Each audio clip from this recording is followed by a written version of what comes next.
Welcome to this very special 4-year anniversary episode. Oh my gosh, I can't believe it's been 4 years already. Today is a special one because I'm going to be answering a few popular questions from listeners, and also I'm going to reminisce a little bit since we started this show. So let's get to it. This is Debbie, and welcome to another episode of The Offbeat Life, where I speak to inspiring individuals who ditch the norm to become location independent. We'll learn how to create sustainable laptop lifestyles from the experts that will help us achieve freedom from our 9-to-5. Hey friend, are you looking to land a remote gig ASAP? Well, did you know that we not only have a ton of online jobs you can apply to on our site, but now we are also sending them straight to your inbox. I'm happy to announce that we will be sending our email subscribers legit online jobs every Wednesday. We have done hours of research, so you don't have to. If you want to be the first one to hear about the remote gigs we find, go to theoffbeatlife.com to subscribe. Welcome everyone. I'm so happy to be doing this very special 4-year celebratory episode with you. This has been an incredible 4 years since the podcast launch of The Offbeat Life. We launched this show in September 4th, 2017.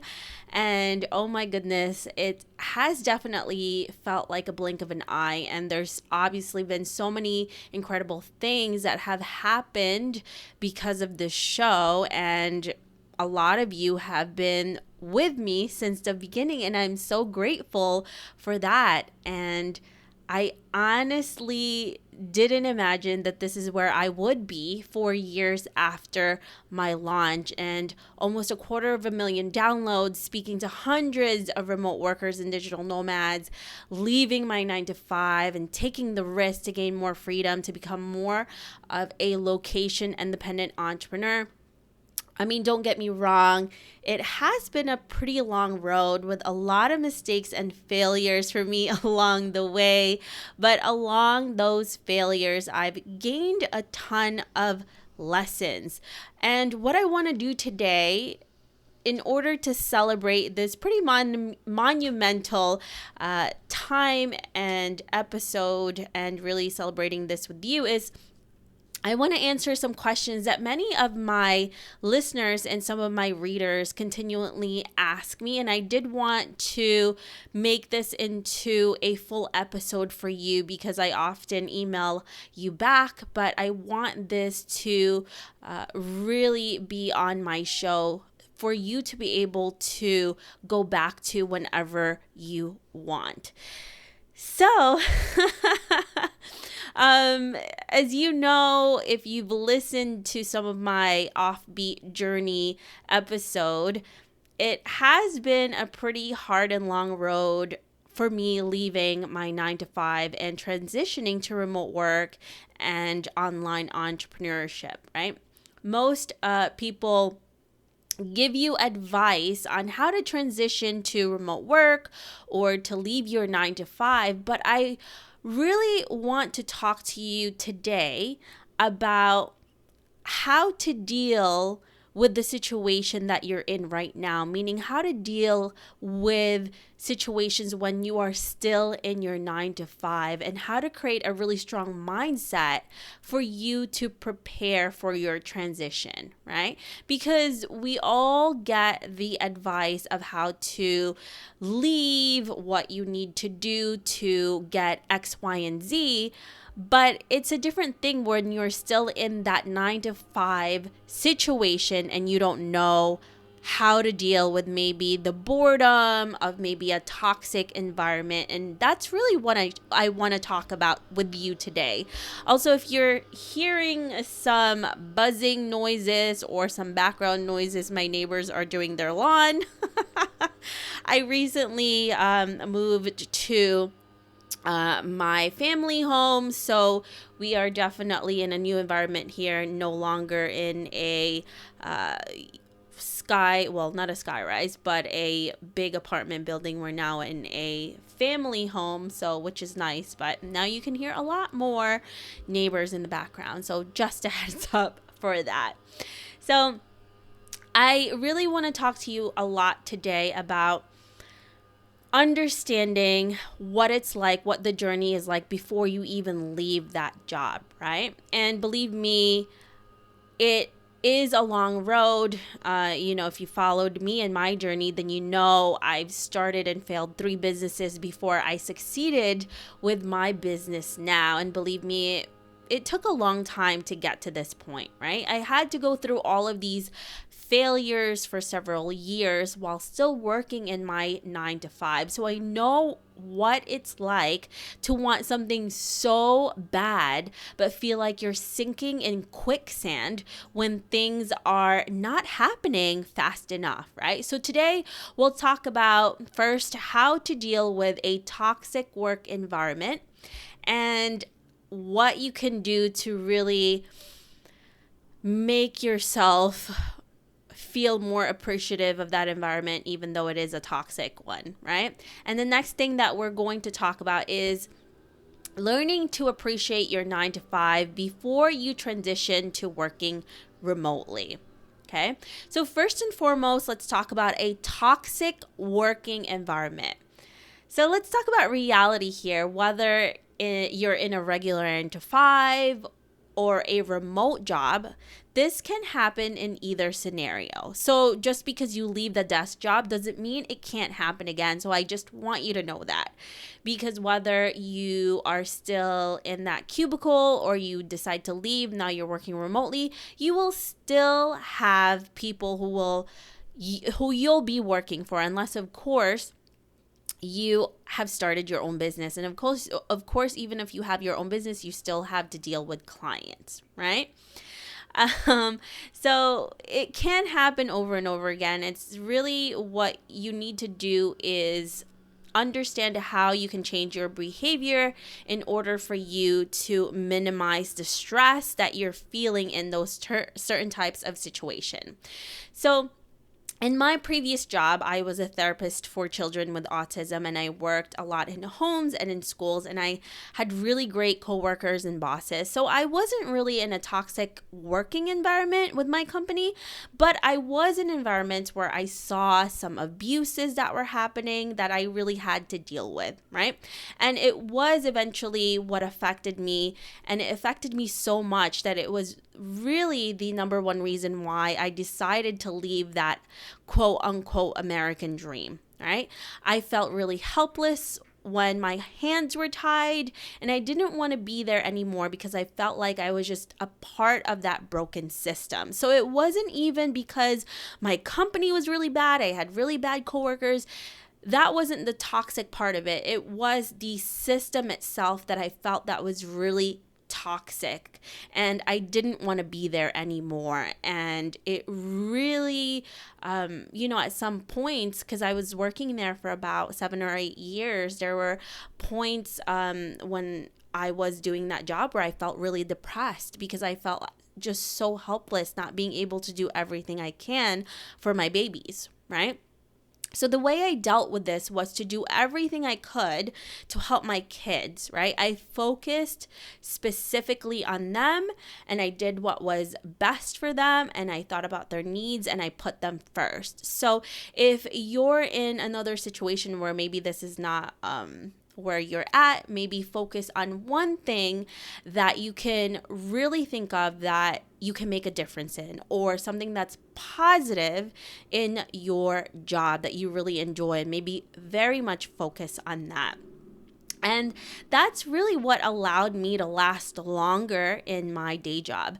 Another thing that I did was communicate with my coworkers, with the company and the families, and I made sure that I always had open communication. I find that whenever I was in a toxic situation or environment, whether it was a too demanding boss, this was my previous jobs, a conflict with a coworker or client, really the best way to face it is really, head on and to be able to communicate with that. Now, I do have to say I am not the type of person that loves confrontations. I don't know many people who do. But when I'm faced with something that I know is not just, I know it's not right, I will speak up. And I know a lot of you are like that too. But if you're not, if you're really afraid, you have to get the courage to do it. Otherwise, you have to be okay with staying where you are and just taking that abuse, that conflict, whatever it is. But I know a lot of you, when push comes to shove, you will do what's best, right? Or at least I hope so. So if this is you, I encourage you to communicate in a healthy way. Maybe ask for a meeting with that coworker and somebody who can mediate.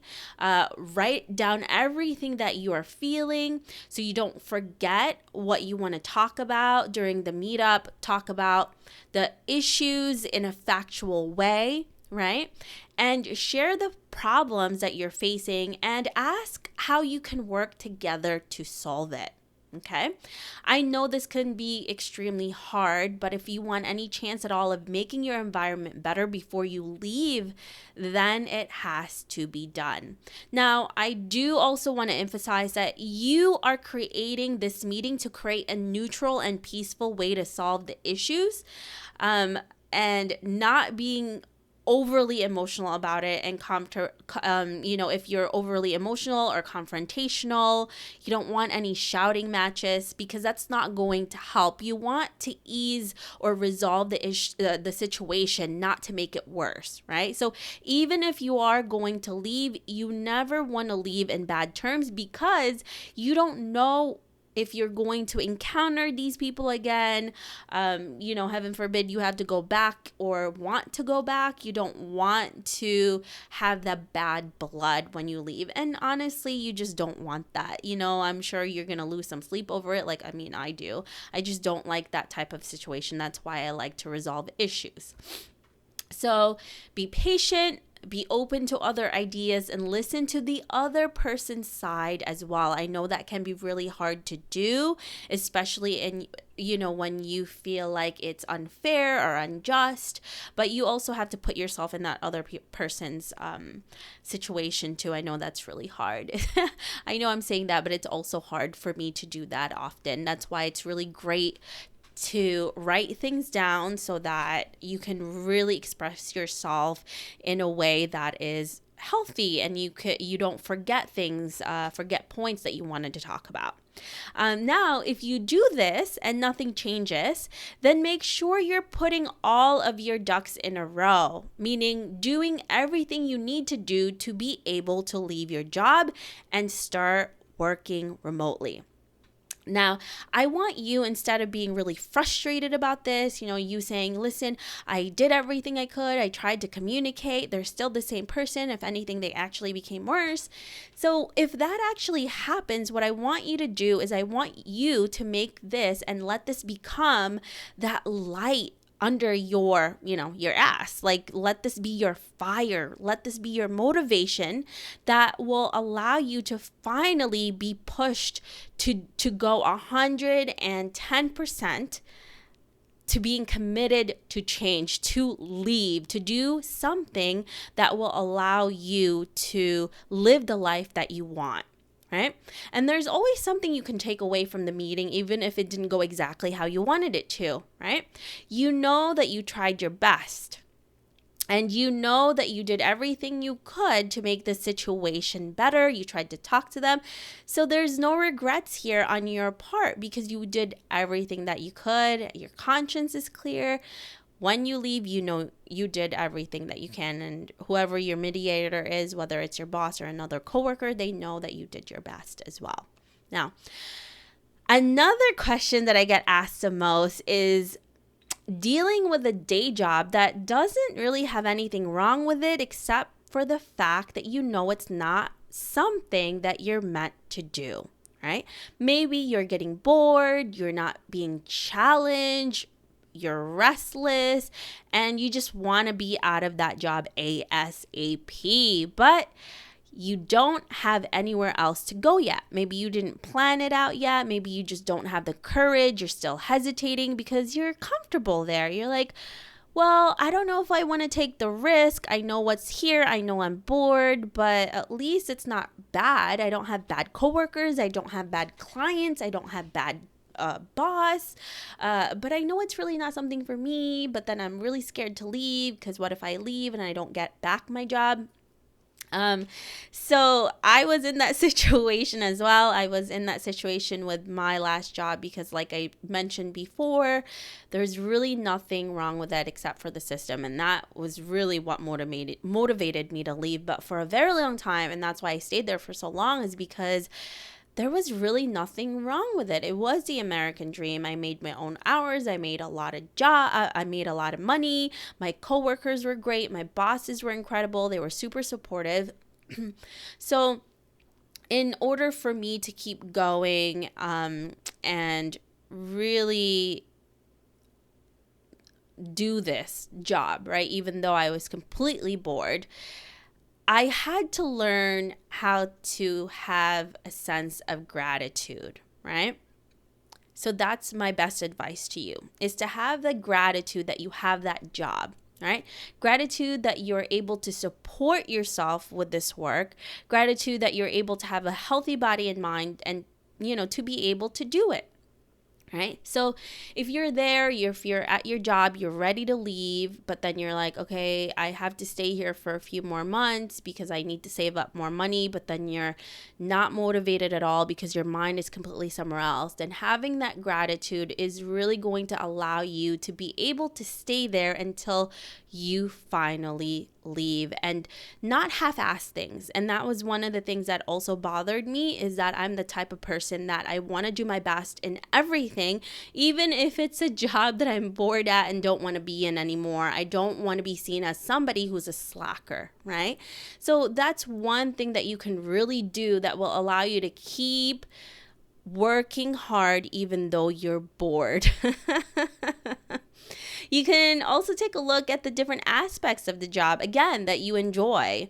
Is it a certain task that you love, your coworkers, what it can afford you, and so forth? So maybe write these things down every day and let it put a smile on your face and really let it be your motivation for staying there before you can leave your day job to start working remotely or starting your online business. So let it be stronger in your mind, all of the gratitude that you're feeling, than the negativity that you're hearing from your brain, because your mind is going to play all these tricks, right?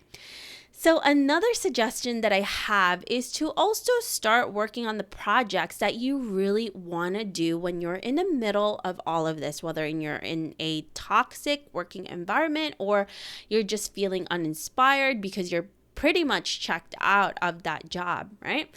The great thing, and sometimes the bad thing about having a day job, is there is less pressure for you. So, to really do other things because you're mainly focused on this, you're getting money from this. So you can take your time to figure out what it is that you really want to do. But I do want to remind you not to let this make you complacent, right? Allow it to give you the opportunity to pursue your dreams while you're able to support yourself. So that means that you can try out all of these different things, your different interests, while you're still at your day job. And it's going to really allow you to pinpoint what it is that you want to do before you leave your day job. You can even start this other thing that you really want to do as a side hustle. See if it can actually make you money. Work really, really hard on it. Again, don't half-ass it. Put your all into it. And then once you feel comfortable enough, and again, don't wait for years and years and years, then you can feel all that confidence in you, and then you can leave to pursue this full time. right? So whether you're looking for a remote job or you want to start your own business, be grateful for all the opportunities that you are getting and start working on that project ASAP, right? This is going to allow you to feel like you are accomplishing something while you're working towards your eventual goal to leave that 9 to 5. So when you combine both gratitude and preparation for your goals and future, it's going to allow you to move forward and to reach your goal. So I hope this helped you get a bit of perspective of how to appreciate and the job that you have now, and to work through your 9 to 5 to eventually get you to your real passion. I know how hard it can be. I've been in those same shoes. That's why I wanted to dedicate this 4-year anniversary episode to those of you who are still in the grind and really struggling to find your purpose, right? And if you're thinking, well, it's easy for you to say you found it. I have. Like, this is really what I wanted to do with my life. But again, I failed 3 businesses. I've tried so many things in my life. And all of those things led me here. It allowed me to actually negate things that I didn't want to do, right? I tried so many different things that I knew exactly what I didn't want. And it got me closer to where I needed to be. So embrace all the failures that you have. It's so annoying to me when people don't want to fail. That is your biggest learning lesson, everyone. If you are not willing to fail, then you're not willing to succeed. That is the biggest lesson you will have in your life.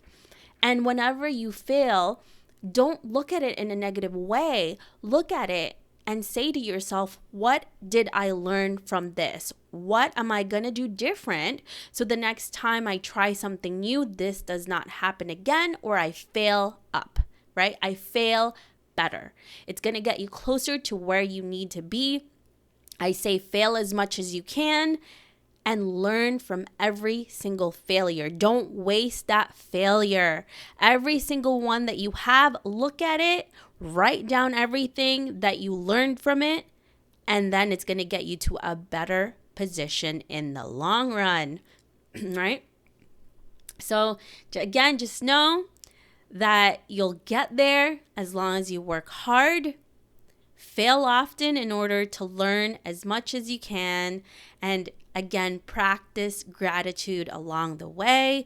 I've also been a victim of not practicing gratitude and just seeing the negativity when things have not gone my way. But really, you can't change things. You can't make things happen faster, right? And it takes a little bit of time sometimes. Nothing is ever overnight. There's nothing really overnight. It's all years and a lot of work before you get to the point where you want to be. And once you get to that point, then you actually want to work on something else. So it's a constant grind. It's a constant world of learning. And if you are up for it, then there's always something that will allow you to become a better person from it. All right. So again, I wanted to thank you so much for being here with me and for sharing 4 years, right? And for seeing how my show has grown, how I have grown as a person, and a lot of you have grown with me. I've seen your messages, telling me that hearing stories from all of the people that I have interviewed really inspired you to leave your 9 to 5 or to pursue something different with yourself, because you know that you can do it, right? There's really nothing different about us. It's just that we took the risk, and so can you. You can definitely do this, whether it's to start working remotely, start your own online business, whatever it is that you want to pursue. It's just a matter of your mindset and knowing that, there's going to be a lot of failures that you're going to learn from, and you're okay with that, and just having that mindset to not give up. All right. So thank you for allowing me to share my story with you and my guest stories with you. I'm really looking forward to the next 4 years. I can't wait to see where it leads us. There's been so many changes with me. You know, when I first started this, I was still at my day job when I was actually when I launched this podcast. And then a few months, I believe it was like 6 or 8 months, I left my day job and pursued this. I was scared as hell, but I did it. I'm still here. It hasn't been an easy road. I'm still not where I need to be, but I'm just so grateful to have this opportunity to have you here with me by my side and to see all of you grow with me as well. So I also wanted to say, this is really exciting for me, to celebrate, I've decided to design a few digital bundles for you so you can track your progress to become a remote worker or an online entrepreneur like I did. So we have created work from home templates, resume templates, land a client list, and so much more. So you can use those as digital bundles. You can use them online, or you can also print them out. They could also become printables, right? So if you're interested in this, you can visit theoffbeatlife.com/resources to grab the bundles for our special 4-year anniversary prize. So we're going to have them up soon. And I am so excited to be able to give you all of these templates, these bundles. We're going to keep adding to them. So make sure you keep tracking them all the time, because there's going to be more opportunities for you to get new templates, new products. Again, you can visit theoffbeatlife.com/resources to grab the remote life bundle. All right, friends, that's it for now. If you have any other questions for me that you want me to answer here to create an episode for it, I am all for it.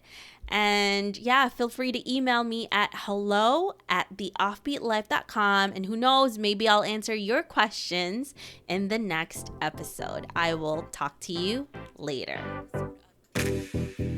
I hope you enjoyed this special 4-year celebratory episode with me. If you are interested in purchasing the remote work bundle, you can visit theoffbeatlife.com/resources. Again, that's theoffbeatlife.com/resources.